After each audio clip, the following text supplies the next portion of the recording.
The last show. Yeah, our audio just came. The last show. People. Oh yeah. I got to get you some tissues, Bambos. You okay? You gonna survive? I'm gonna survive. Okay. So, 2020 sucked, Andy. 2020 sucked. It totally sucked for many, many people, including our guest today, Bobby Hedglin-Taylor. I'm going to see us nod. Is that correct or not? He's nodding affirming. He's affirming nod. That's not correct. We're going to talk to him about 2020, what he changed, what it meant to him, and a lot of things that happened that forced a lot of changes in his life. So, and it's not about COVID. Yeah, it's not about COVID. It's always about COVID, almost. Hashtag a wonderful chaos.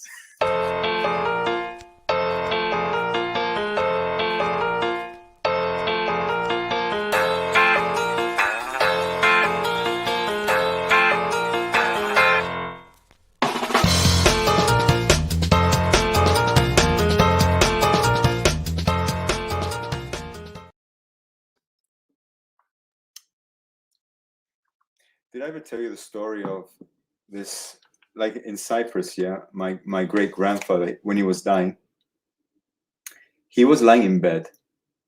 You know, it was his last hours, literally. Okay.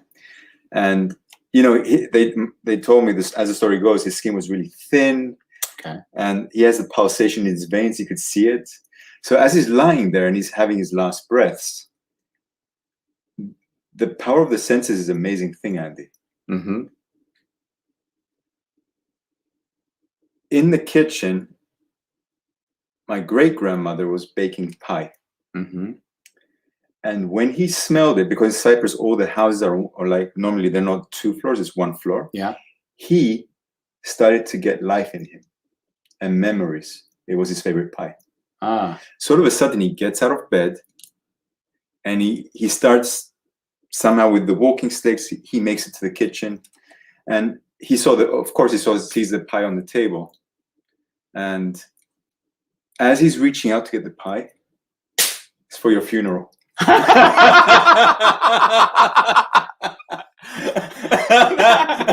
didn't happen. That did not happen.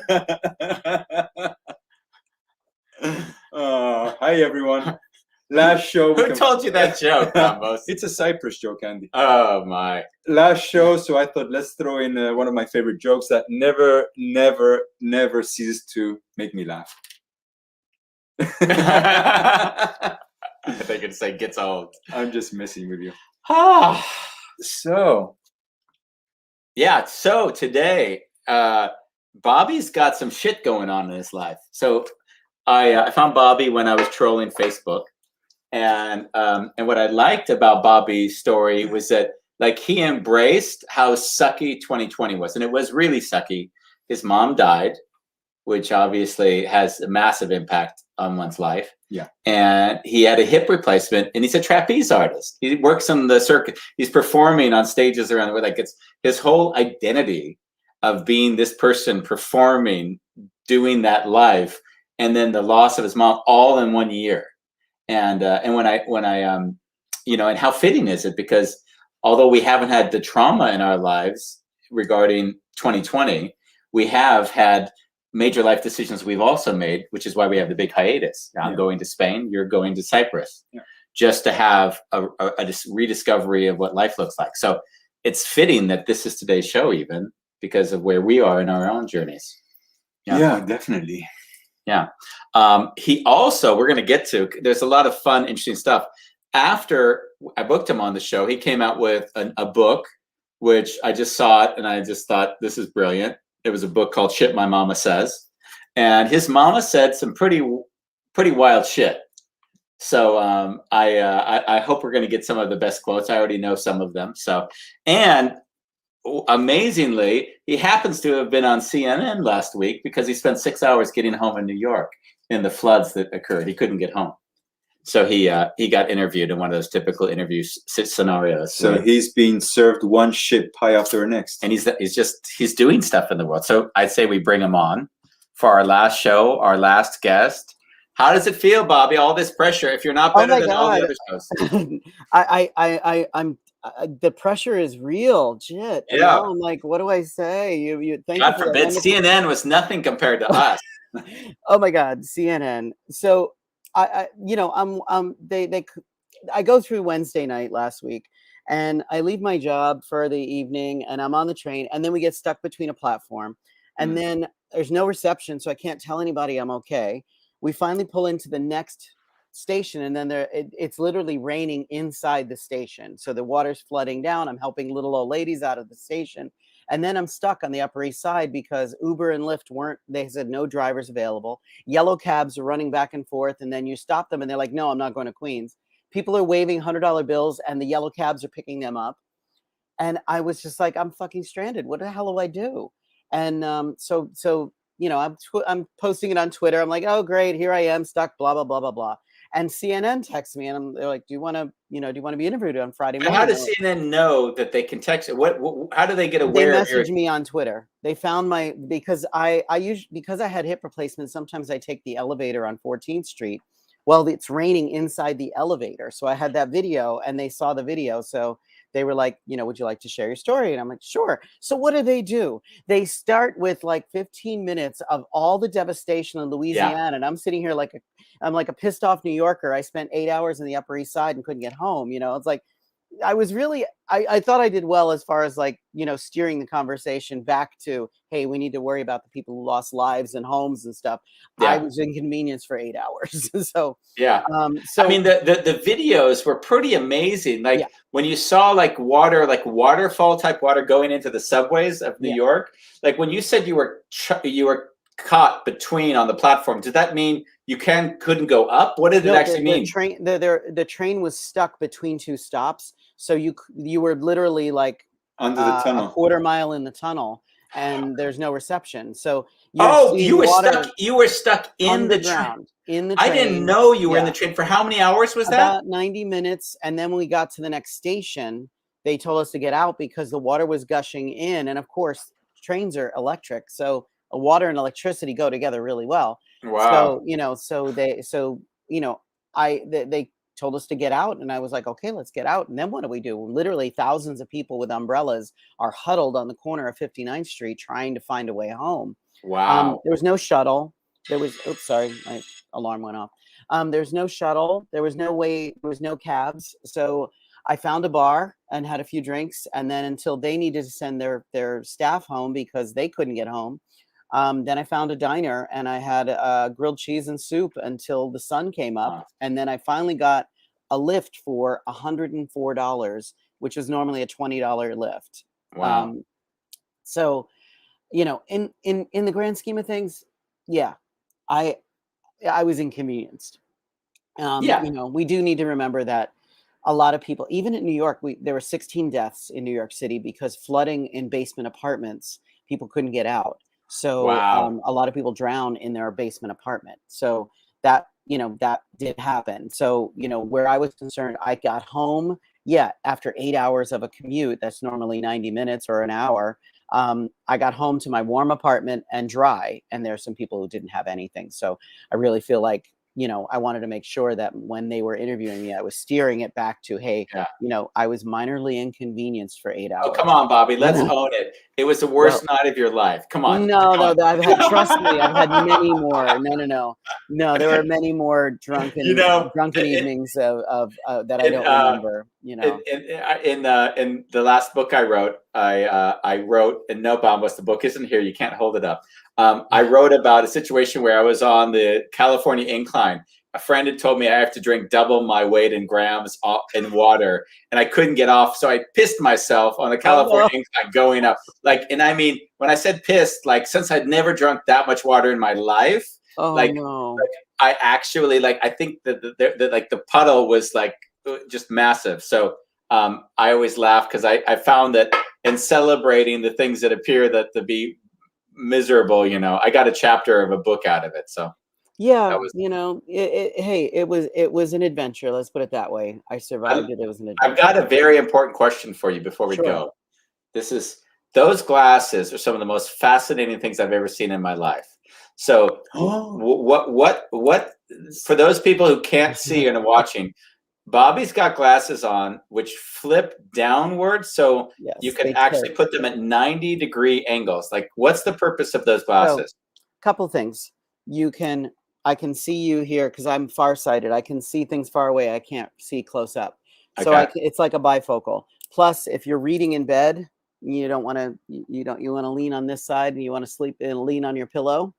They do that. They also stop the glare from happening when I'm on interviews. No. They're called Wow. bunny eyes. They are a new phenomenon that I found when I was watching The View. So They're called bunny eyes. Bunny eyes, yes, that's the brand name, and they have all different colors, all different styles for men, for women, and great glasses. And I will say Something for this: you, right? There's something for me. I every day I'm like messing with these if you have glasses. to do this, you Yeah. just tilt them and you can see right over top. And I Yeah. will say this: I had a problem with one pair, and I had contacted customer service, and they gave me the chat, and then this woman chimed in, and her name was Jenny, and I was like, Jenny, the CEO of Bunny Eyes is Jenny Hutt, and she said, I'll call you tomorrow. And it was Jenny Hutt, the CEO of the company, called me to talk me through what happened to my glasses and how she was going to send me a free Wow. pair. And I thought, of Either all the that's, but I was going to say either that's great or that's scary as hell because she might be the only employee. well, if she is, she's doing really well because they're selling all over the place. So, and they, Yeah.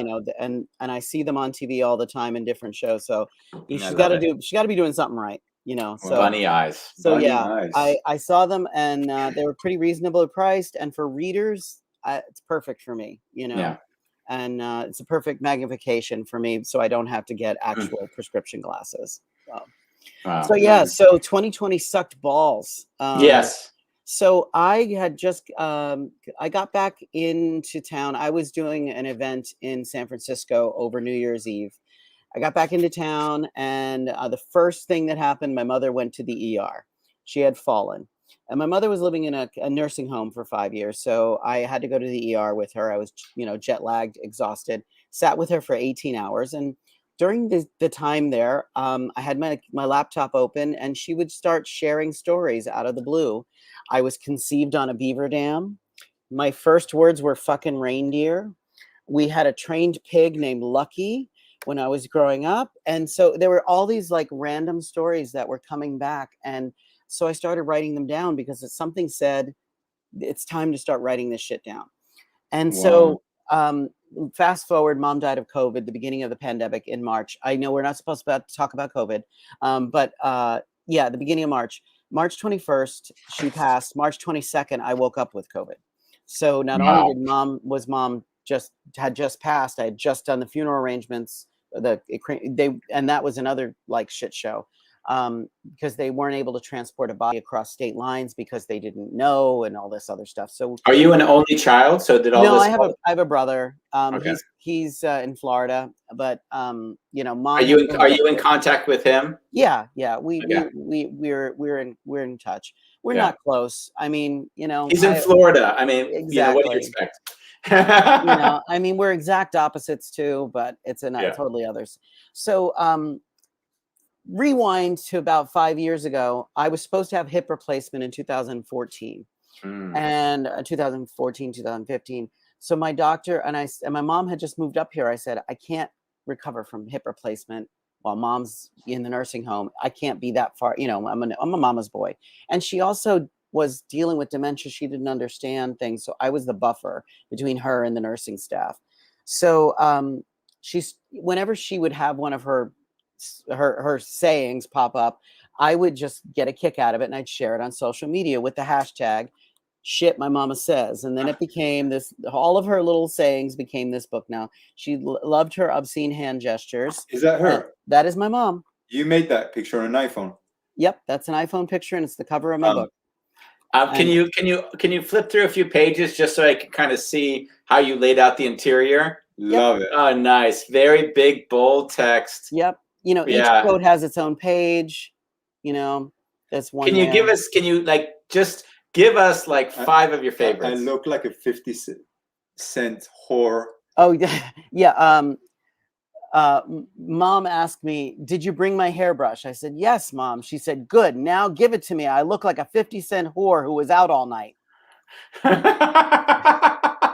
How old is your mom, by the way? Just She to was give us. 80. She was 84. She was 84. Okay. Yeah. Let me see. There's another good one here. So there was a very pregnant friend of mine, and I showed her. I showed her the picture, and she said, "Oh, she could go anytime." I said, "Yes, she's due. She's overdue." She said, "Bob, tell her to grab a barbecue chicken wing and dangle it down there. It'll coax him out. It worked for you." Mom called me one night. "Bob, how you doing? Mom, how you doing? Mom, Bobby, I'm in the elevator." "Mom, why are you in the elevator?" "I met a guy and we're fooling around in the elevator." In the nursing home. There's a lot of pissing. What about the one? What about the one with the boobs? I really love that one you gave. So she would hide her phone and her teeth in her bra. So whenever I would go visit, she never checked the messages on her phone. So she had an old flip phone, and I would check the messages and play them for her. So I said, "Mom, where's your phone?" She'd grab her boob and she'd say, "Right here between the only two suckers I can trust," and then hand me the phone. What was the background? What was the nationality that she came from? That kind of. We're Sicilian. Okay. So Hedglin is very Sicilian. No, my father's father was half English. That's where Hedglin comes from. It's an old English name. But most of my family is Sicilian. And so that brings me to the second book. I actually wrote 2 books during COVID. One was Mom's Sayings called Shit My Mama Says, which is out now. You can buy it on Amazon. It's going to be on Walmart.com and BarnesandNoble.com this fall. But the second book is called Escape to Ravioli Mountain, a memoir in food. And it's a cookbook memoir of all my grandmother's recipes from Sicily. And I lived with my grandma in the 70s. So all of these stories, I didn't have access to therapy, obviously. So all these stories kept coming back and flooding. And I was like, I'm a trapeze teacher. I can't teach trapeze unless somebody has a trapeze in their living room. And then it's like, what do I do? So I had to do something artistic. And that was the way I did it. I just sort of focused on Mom's memory. And then her funeral, we had a month ago. We interred her ashes along with 5 other relatives we lost to COVID. And another relative lost to cancer. So it was like 6 people went in the ground. But this book, I wanted a copy to go into her ash vault. Yeah. And it was hidden inside her purse because I buried her inside her purse. Why did I bury her inside of her purse? Because she's always asked, "Bob, where's my fucking purse? Where's my keys? Get me some nail polish. Wait, get me some lipstick, and don't get red. I don't want to look like a fucking putana." You know, so that was why. That was why I buried her in her purse. So before the ceremony, before anybody got there, I hid the book in there. So God, if anybody in 100 years breaks open this ash vault, they'll know who this person was. Hopefully the book will survive. But that was why. And so the pandemic sucked balls. I was sick for almost 2 months, could barely walk to the. Wow. You had a bad bout of COVID. Yes. I couldn't walk more than 3 blocks without getting winded. I couldn't go up and down stairs. But this was last year when it first started. 2020, yeah. Oh no, this year. No, 2021. I'm sorry, 2020 was when Mom died, and when I caught COVID the day after she passed. So literally, no, that's how we knew she had it, because she had symptoms, but we weren't sure. And then the governor stopped visitation to nursing homes on March 10th. Yeah. And so we continued on phone calls and FaceTime with the activities director. And she was doing better. And then the Friday before she passed, she was kind of off, but she was still laughing. And the last picture I have of us together was a FaceTime photo of both of us laughing, because that was her. And she had this amazing coping mechanism, which was to make people laugh. And that's why these sayings are so important. And that's why people are really enjoying the book. I'm getting so many responses to it. It sold over 500 copies in 1 month. That's and incredible. I'm only doing grassroots marketing. I'm only doing Facebook, social media stuff, TikTok, that kind of thing. And so I'm getting a lot of nice response from people who are dealing with a relative with dementia, who are trying to figure out, well, how do we navigate during a pandemic? What do we do artistically? I'm an artist. And, Yeah. so being a trapeze artist for most of my adult life, and then I was supposed to have hip replacement March of 2020, put it off for another year. And then I decided on 4/20 as my date for my surgery. So I figured, why not?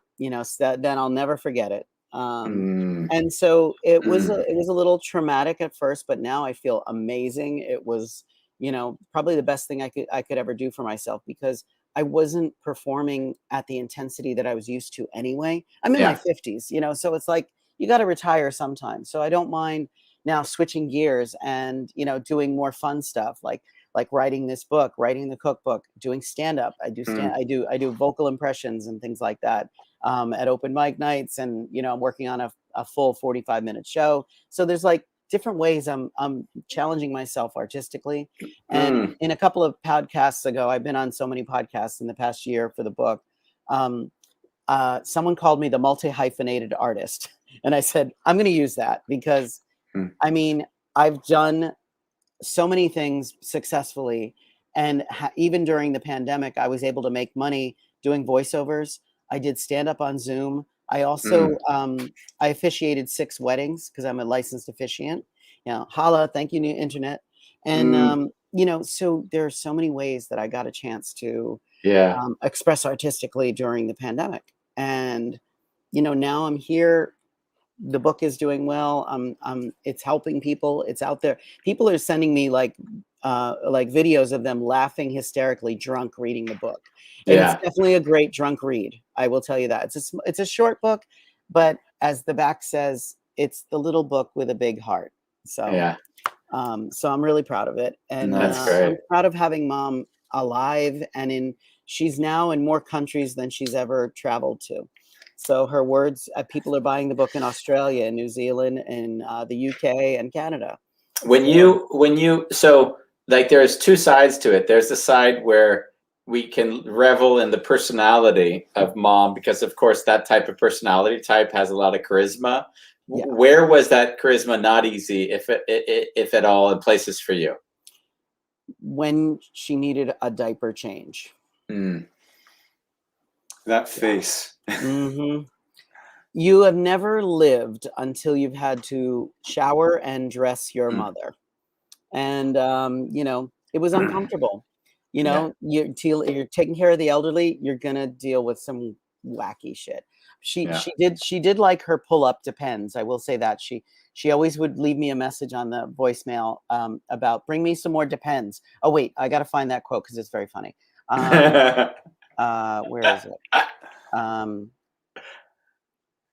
So who's funnier, you or your mom? Yeah, who's funnier? Well, let's put it this way. If she had the opportunity to become a stand-up comic, she would. Yeah. She would have done it. We had stand-up comedy in our house constantly because she bought all the vinyl recordings of George Carlin, Whoopi Goldberg. Yeah. Everything was on 8-track too. So we had Joan Rivers on 8-track and Buddy Hackett. So she would listen to them on loop basically over and over again. And I grew up in a house with jokesters. In fact, I'll tell you a story in a second, but I found the quote. So I asked Mom what she needs for before the next visit. So I call her and she says, "Don't forget to bring me some Depends. I'm all out and the diapers here squash my bug." Yeah. Depends is it's an adult diaper. Okay. She liked the kind that were like underwear, so she didn't feel like she was wearing a diaper. Yeah. So there were some fun, but if there was ever a woman who could have been a stand-up comic, it was my mom, and she learned from watching and listening to some of the best. Yeah, and we watched all of those 1970s variety shows with Carol Burnett, Cher, Sonny and Cher. Yeah. Johnny Carson always had stand-up on. So we always had. Did she ever make fun of you for not being a true Italian with your red hair? She always would sing. She would always sing when people say, "Where did he get the red hair from?" She would start singing "Strangers in the Night," with "Stranging Glances," and I guess it's the English blood because my father's father was half English. So I guess that's where it comes from, but I'm the only redhead in my era. there's one or two redheads down the line and distant cousins, but I was the only one on that side. So, but I had no idea that you did stand-up comedy. So even me making a joke in the beginning, was not connected to anything that I knew of you. I try. Here's the thing. I started learning. The friend who was pregnant that the quote came from with the chicken wing, I officiated her wedding. And I officiated her wedding on the proviso that I share the officiating duties with her friend Tanya, and that we both have to dress as Sonny and Cher and sing "I Got You, Babe" live. Nice. So we went to a coach. I don't know. Did you dress as Sonny or Cher? I was Sonny. Okay. Because you could have gone Cher just as easily. I know. No.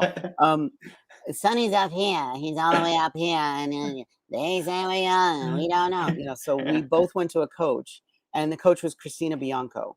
And if you've ever heard of her, she's a YouTube sensation. She's gotten millions of hits for her vocal impressions, and she taught me all different ways to work the voice to create different characters. You know, I found so many different ways, and then I put it through this. You can see it on my YouTube page, but the song "Let It Go" from Frozen, I sang as 14 different people.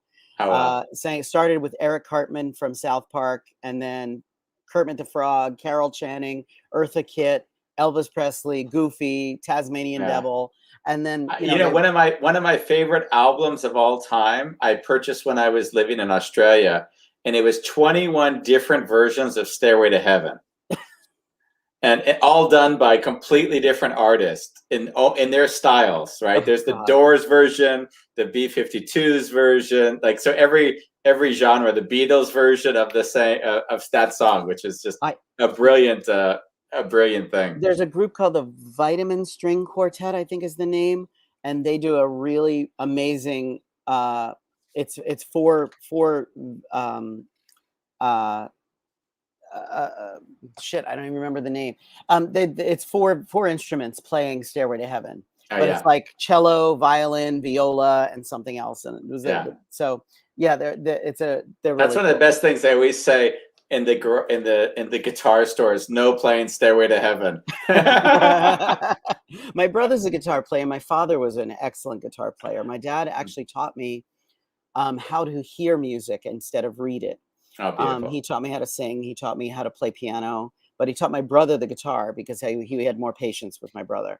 I never got the guitar gene, and I never finished, learning how to play piano or anything like that. But Dad taught me that you don't have to read it; you have to feel it, and you have to hear it. You have to listen very carefully to where the notes are placed, and that really helps with singing as well. When I do my set, there's the song is written for a woman. Obviously, Idina Menzel did it, and then Casey Levy did it on Broadway. But when you're singing in somebody else's voice, like Eric Cartman, he's so much higher he can hit the key without. In my regular voice, I can't sing the same way I can sing in those other characters. And that's been really fun. That's been a really fun thing to do. And then after the wedding, I just fell in love with it, and I started to really just play around with it and do open mics. And then I started to get paid for it. And I was like, well, shit, I guess I'm doing impressions now. I love it. Paid for it. So I've got a question for you. Yes. Bombos has been very quiet. And I see that pensive look in his eyes. I was waiting for it to finish so I can talk. And I wanted to slow you down so that I could get him to ask you a question. Sure, sorry. I am the king of the run-on sentence. Well, I think this show is on autopilot. It feels to me that you really found a way to celebrate your mom's death.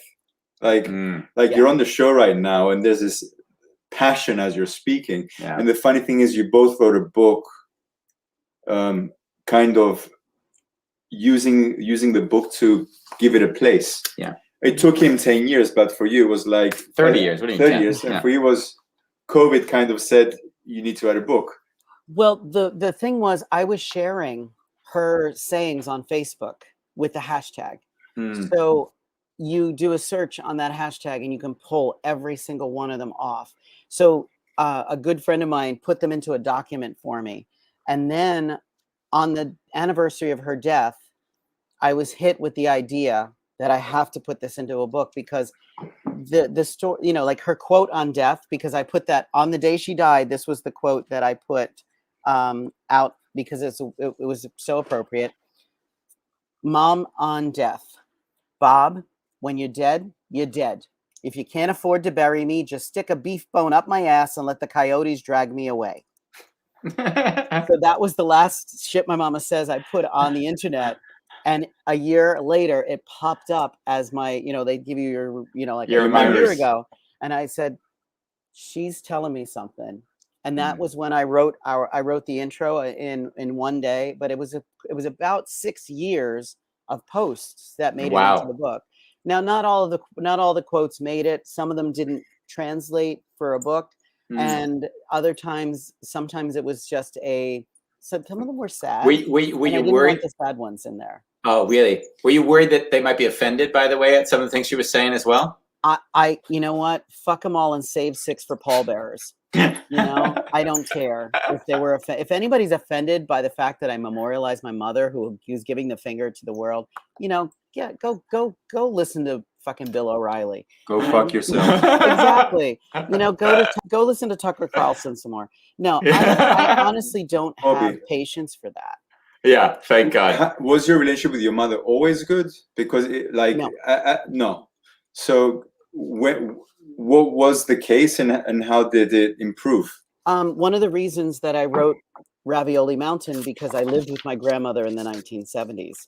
My mother was very violent when I was younger. This is not the same woman that moved in with me in 2014. Wow. As Bill Cosby said, you're looking at an old person trying to get into heaven. And you know, she had gotten very sweet. She had gotten very gentle. But that early part of my life, she was terrifying. And I don't usually talk about that because it was really dark, but it was who she was. And we came full circle to the point where we could be friends. You know, it's different when, you know, people tell you, you know, I'm not your friend, I'm your parent. You can be a friend to your kid while being a parent, especially when the kid has to be the parent for you and has to advocate for you. And that was a really hard thing to navigate in the beginning, because, you know, it took a long time. And it wasn't until after my father passed in the early 90s when people really realized, oh my God, he's living in New York now. He's successful. He's working in theater. He's doing dance and this and that. And then they realized that, yeah, I can do anything and I can do whatever I want. And that's when I said, we are only bound by blood. If I didn't like you as a regular person that wasn't a relative, you know, I wouldn't have you in my life. But she came back into my life on my terms. And that was the best way. Not that it was cruel or anything like that. I just knew to compartmentalize that hurt. I also knew, there's a quote from Leslie Jordan. He said, my mother can push my buttons because she installed them. And, you know, and that was true. She knew how to push buttons. But I also knew that if it wasn't, you know, I either forgive or relive. And I needed to just let it go, because I didn't come with a manual, an instruction manual. She didn't know how to be a parent. So what do? You learn from your parent. You learn from your grandmother. You learn from your great grandmother. And this is really beautiful how you're sharing. I'm getting the hang of interrupting you. That's okay. I talk too much. You're happy. I'm happy to it. Happy to have it. So I went to Cyprus, which is where I'm from, 3 months ago, and I went there with the intention to heal my past and really connect with my family. And especially with my mother, who if you watch any of the podcasts before I went to Cyprus, I would have described her. She was a bitch, negative, heavy, like pessimistic, and that shit didn't change, but I changed. So I learned to meet her where she is. And so every morning we'd have Turkish coffee together. And I had a box of cards, and every day I would pull cards out. Mom, what was your favorite love song? Would you cheat on Dad ever? And she was sharing all these things and I used to record them and post them on social media. And it got to the point where I came home from a really long bike ride, Cyprus, 40 degrees. And I'm like, Mom, do you want to shower me? She's like, what are you talking about? I'm going to go in the garden. I want you to spray me down with a hose pipe. And she did. And we laughed and we laughed. And I'm like, Mom, it feels like prison. So as I'm hearing you with your book, it reminds me a little bit about my own journey with the videos. Yeah. And the thing is, I'm not a writer. I'm not an editor, and I'm not a chef. But I wrote these 2 books in the course of a year over COVID. I've also, I had to hire an editor because, I'm the king of the run-on sentence, both in speech and in writing. But I also know that I had to find an editor that was going to make sure that that it was still my voice, and it was still her voice. And that was one of the things in the editing process, that if you have to change something so much so that it doesn't fit the theme, it's better to cut it and just let the book be a little shorter. Yeah. But I wanted to ask you a question about that. Is that you said that you stayed away from the sad quotes. Yeah. And you did that intentionally, clearly. Yeah. But what would have been something, just to help us understand what that part of your mom would have looked like? Because I don't have that context for, like, what is something she would have said that would have been sad that you didn't include in the book? There was one time that the nursing staff, they found her in the closet. She was digging through the closet, and she said, I need to get my goddamn hot dogs. Where's the fucking birthday cake? And she's throwing things out. And I was like, okay, that was it. Even though it's funny, it's not a saying, and it's not when she was in. Okay, because that would have been an indication of the dementia, not really a humorous thing that she was saying sarcastically. Right. Yeah. Right. And then there was another one when she fell out of bed. She was like, I fell out of bed. I was trying to meet the girls. We were going to drive to Tannersville. And I'm okay. Yeah, it's okay. You shouldn't have got out of bed, that kind of. So, there were a few that I had, I'd shared. And then there was a time in the middle of the book that I put, it was a real downer too. But I put a section that, she was really starting to fade, and I was really sad about it. And I said, we may not have many more shit my mama says. And I thought, why not just celebrate her? Don't worry, people are going to have their journey. And one thing people don't want you to tell them is what to do in your book. Yeah.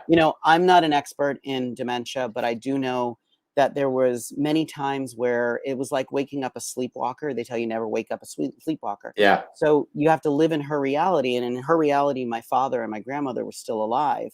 So the first time she caught me lying to her, saying that they were still alive, it was really painful because she caught herself realizing that she forgot.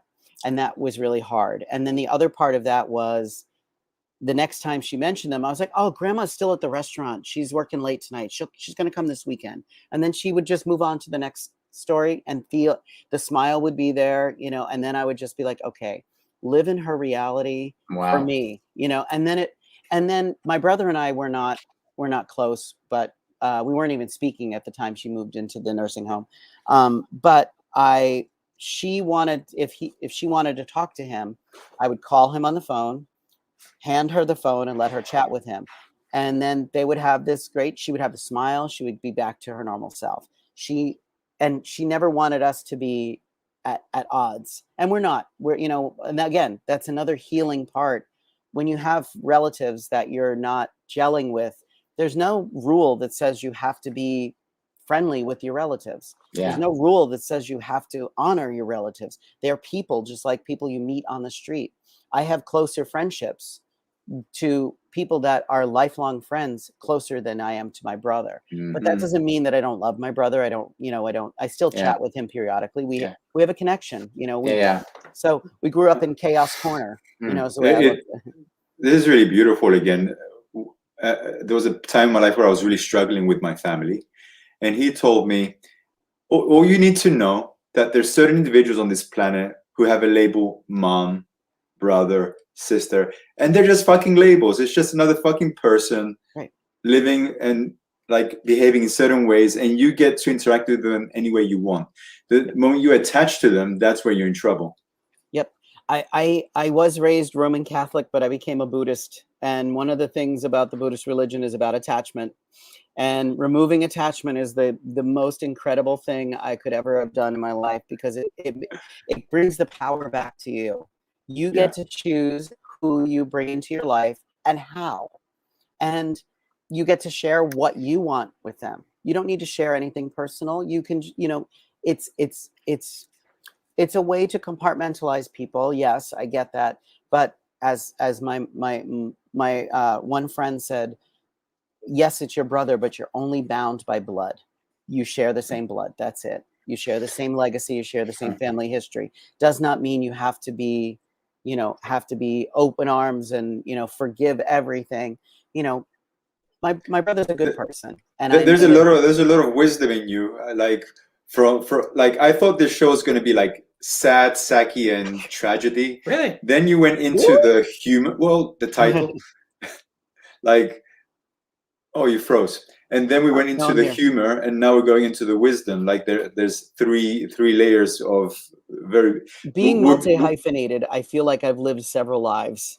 But would you say the tragedies of last year kind of consolidated to where you are right now, or was this always a part of you?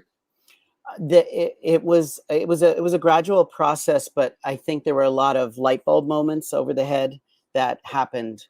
My mother's coping mechanism, even when she was being an evil bitch, was to make people laugh, to stop the insanity of the situation. Yeah. And that's my coping mechanism.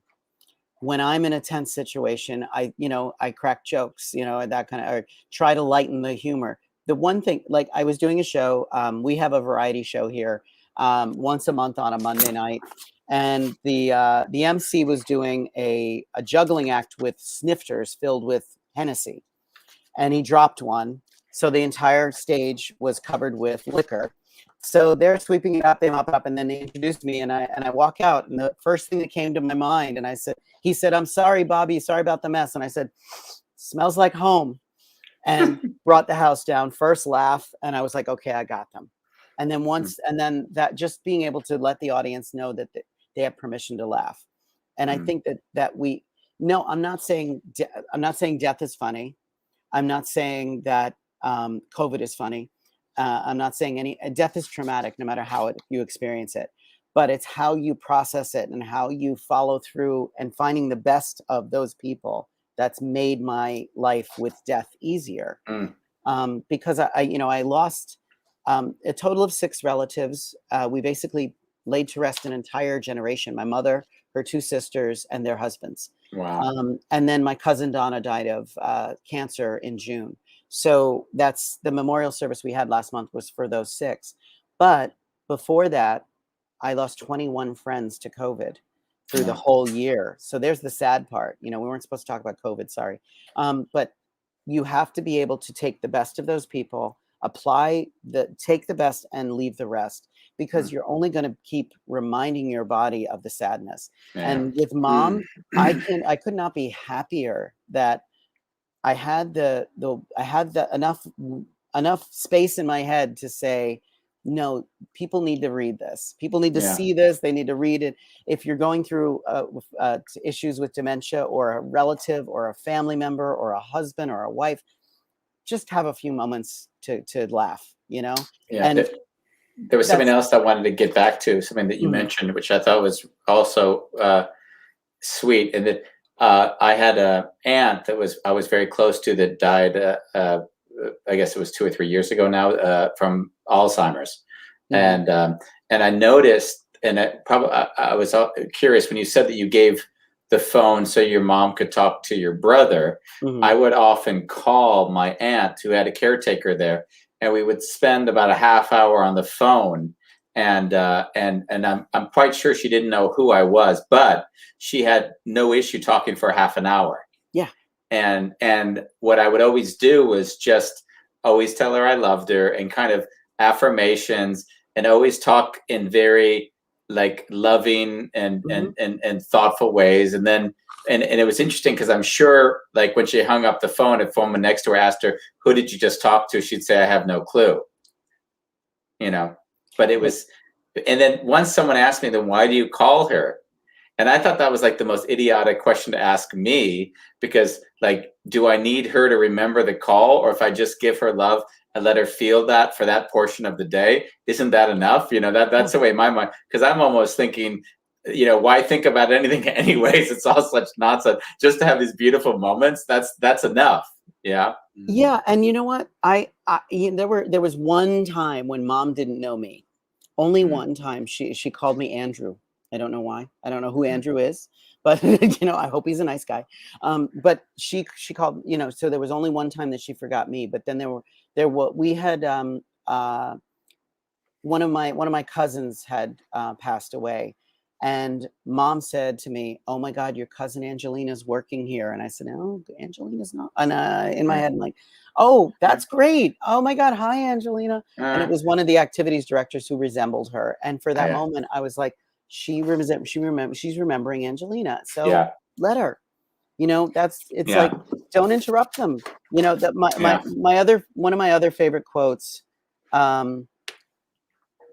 is they used to do a nail salon on Saturdays, and so I would go sit with her while she's getting her nails done, and then she just had her nails done. Oh my God, Bobby, I gotta pee. And I said, and she gets in her wheelchair, she's scooting along. I'm like, Mom, wait, you're gonna smudge your nail polish. She said, oh shit, I'll get pink nail polish on my flower. So you know, those little moments that come back give you comfort, and that's the whole idea. And I encourage, like I said, I'm not a writer, I'm not an editor, not a chef, but I wrote a cookbook and I wrote Mom's quotes. Anybody can do it, and if I can do it, anybody can do it. I listen. A good editor. I had the same. I wrote 2 books, 3 books, 3 books, 2 published, and the one that's coming out, and I still, like, you know, it's hard to call myself an author because I write what I think and I put it down, and I'm as vulnerable as I can be, so other people can see themselves in my writing. Now, is it good writing? I don't necessarily feel. In the meantime, I've learned that it's like a painting. 5 people will look at that painting and each one will have a different feeling about what it is. So it's not as if there's good writing. There's writing that appeals to certain people because of what they attach to in it. So it's your voice. It's writing in your voice. And that's what I didn't want to be taken away. I didn't want to take away her voice. I also didn't want to take away mine. You know, I talk out of, you know, things are talked out of order. So I write them out of order because that's the way they come to me. We have a lot of questions or statements or things coming. Marianne has. She's been writing quite a few. It would be nice to bring one on at least to have a quick talk on. She said here, do you feel that it's hard not to attach to an idea, that you have to do something that you see as useful or helpful? Attach the idea as something useful or helpful. I don't even understand the question. Me neither. Do you feel that it's hard to not attach to the idea that you have to be doing something that you see as useful or helpful? I think that when you remove attachment to all issues and all things, like I'm, you know, yes, my cookbook is being edited right now. I'm attached to making it happen. That is cause for a lot of my stress. But if the book doesn't happen, I need to let that go. When you're dealing with family members, I detach as much as I can with that, because you get sucked into pre-existing dramas and pre-existing relationships that don't serve you as a person. And that's why I try to keep my brother, you know, at arm's length. I love my brother, but I keep him at arm's length. And I feel like the thing that I do the most, that I like to do the most, is to make sure that I'm checking in with myself, and that, am I enjoying this person? Am I enjoying the time with this person? Is there too much frustration? Why am I feeling the way I feel? And that's just normal. It's interesting because when you use the word detachment, I have a little bit of a different nuance, I feel, when I'm using that word, because I don't necessarily see myself detaching from another person per se. I detach from the idea that I have of the other person, which then lessens whatever the pressure is. So in a way, it almost never has to do with anyone else. It's always has to do with my experience of when I've created an idea around someone or something which I have a necessity for, and then that idea is like, oh, I see, that was just an idea, and then I let go of that. But the fact is that person may not be in my life, but it's not because I have detached from them. I just detached from the idea of what it was supposed to be. That's sort of the nuance that I feel I often see in myself. I think it's detachment is it's a skill set you have to learn, and it helps. It helps you look at all situations differently. You know, really living in non-duality. Yeah, and that's a hard lesson to learn. Like I said, I'm in my 50s. I'm not saying that I learned this when I was 22. Yeah. If I knew what I know now and I was 22, I could rule the world. Just because I would have taken so many different steps to get where I was. And we talked about, like, there's like the happiness scale. My wife always likes to talk about measurements because she's into econometrics, so everything has to have a number associated with it. Right. So one of the numbers that she often throws at me is that when someone turns 50, their happiness goes up quite substantially. So it's like happiness is high when you're teen, it goes down in the middle year, and then it goes back up when you're 50. And I would say I have that association with myself. But my question to you is, what do you feel like changes when you're 50 compared to what you were before? Well, obviously, I have a titanium hip now. So you're the bionic man. Yeah, it's like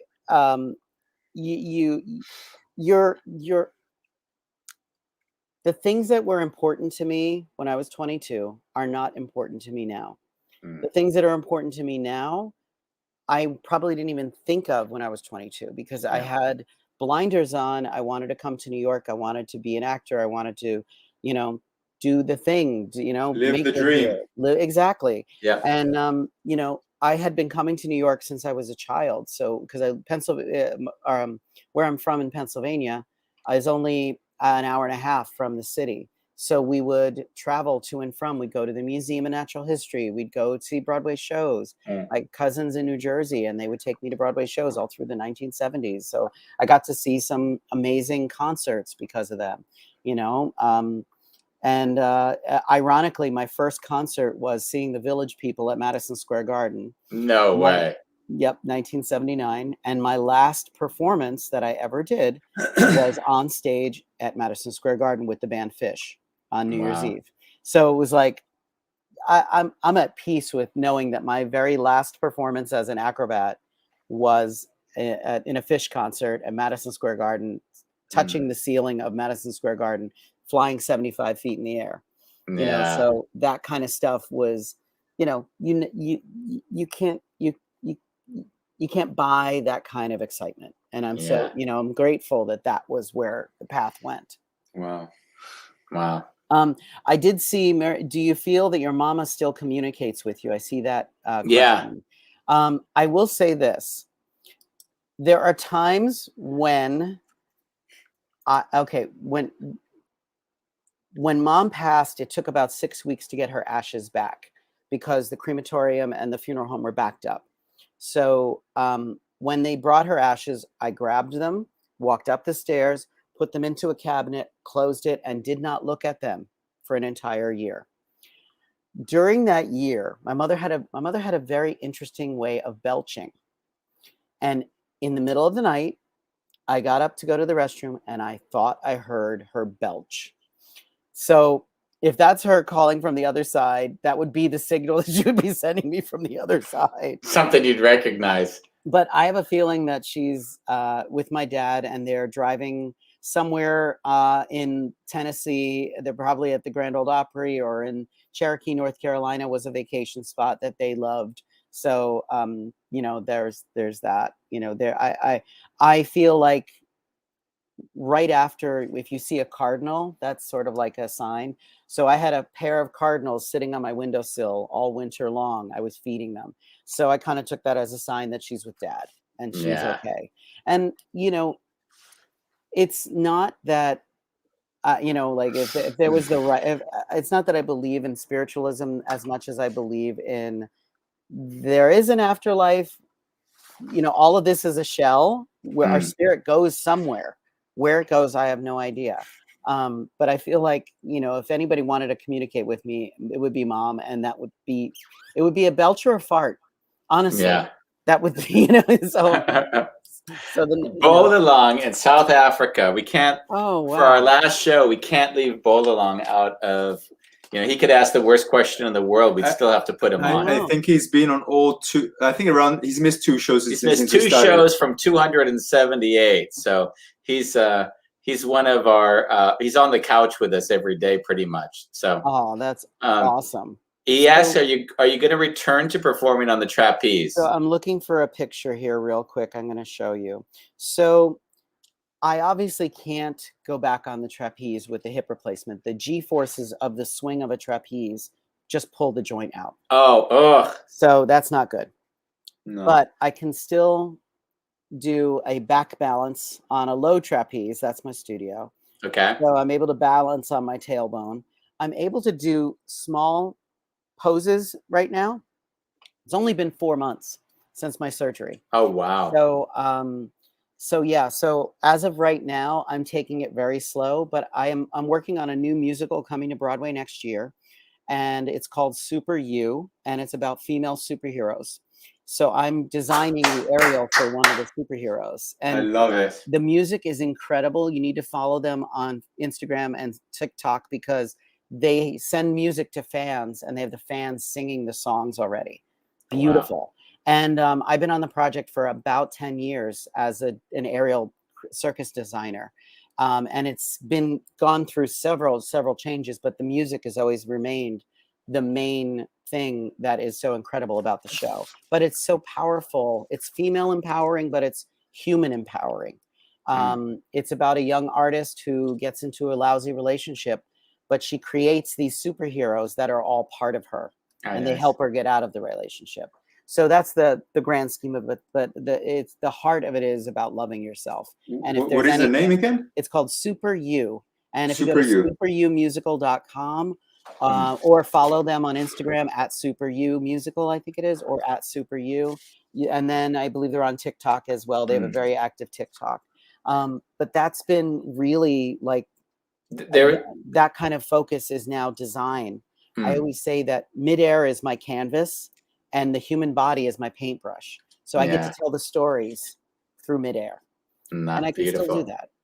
There's one thing that surprised me a bit. We didn't talk about it. We're coming to the end of our hour. But the one thing that really surprised me is that I've often seen when someone goes through a sort of the physical change of not being able to do the work you had done before because of a physical limitation you now have, there's often sort of like an identity crisis that occurs because your life to that moment has sort of been based on your idea of who you are. Yeah. And what I think is really quite remarkable is that in a way, it doesn't sound like you suffered through an identity crisis. It's almost like you transitioned and said, what's my opportunity to create something new, what I haven't thought of yet, which is really quite sweet. I think that everyone needs to remember too that life is full of pivots. It's not about change. It's not about like, okay, I'm no longer a trapeze artist. Well, I have 37 years of skill from being a trapeze artist. How can I put that into my job? How do I create a job around what I know? Now that I can write, or at least know that I have the ability to write what I'm feeling, there's so many different things I could do with the writing portion of it. I'm working after the cookbook is edited. I'm working on a musical, but not just Super You. I'm writing the book to a musical. It's a love story that takes place at Burning Man, and I've been to Burning Man 8 times, and it's like my favorite adventure. It's been canceled for 2 years, but I take the experiences that I've had out there and stories that I've heard from other people and combine them into this one love story. So I'm working. That's the next project that's stewing. But I got to get Escape to Ravioli Mountain out. I want to launch it on Thanksgiving from my cousin Lynn's Thanksgiving dinner. I love it. And well, thank you, Miriam. I appreciate that. She's from Dubai in wow. in Amsterdam at the moment. Yeah. Thank you very much for being with us. We've just come to the end of our hour. Wow. We wish you luck on all of these endeavors, and I'm sure there'll be several more we didn't even discuss, given how you keep yourself very active. I try my best, and that's all I can do. And thank you for having me. And thank you. I appreciate the time, and we'll talk again. So. Much love. Thank you. Right. Thank you. Take care. Yeah. Bye-bye. This was a great way to end our 278 shows, people. 278 shows, Bambos. Oh, Dad. How are you going to feel? What's life going to look like with you without having something to do 5 o'clock every weekday? Well, I was looking at my picture there, and it really touches me that it's printed on your wall of fame. Yeah, it's nice, isn't it? Yeah. Yeah. I've got you on my vision board. So you said we're going to work together in 2021, and it happened. Well, actually, it was a year. It came a year later, but I mean, we've been. I'm probably like one of the hardest people to work with because I just don't like to work with people. No, and I just fucking like stubborn as fuck. I'm like bad odor. I keep coming back. People are very confused by me in some ways because I do this daily show. Yeah. And they really do think, wow, you really love, and I do love people, right? I often say I love them. I don't necessarily like them. I love them. Like there's a degree to which doing this show and holding space for an hour a day has brought great joy in that I feel like giving people a platform to share very intimate things has been really beautiful. Yeah. And yeah.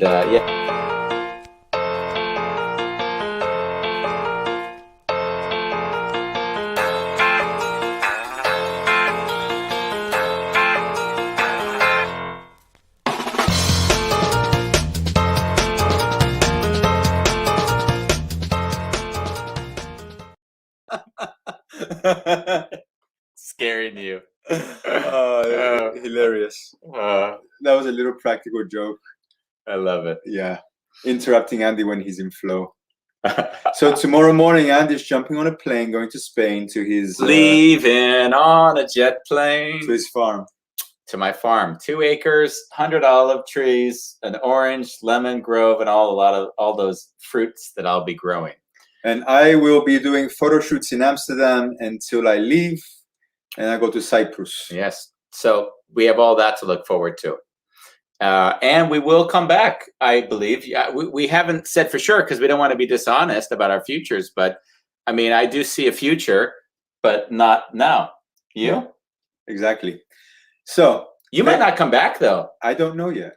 I mean, you might fall in love. I am in love.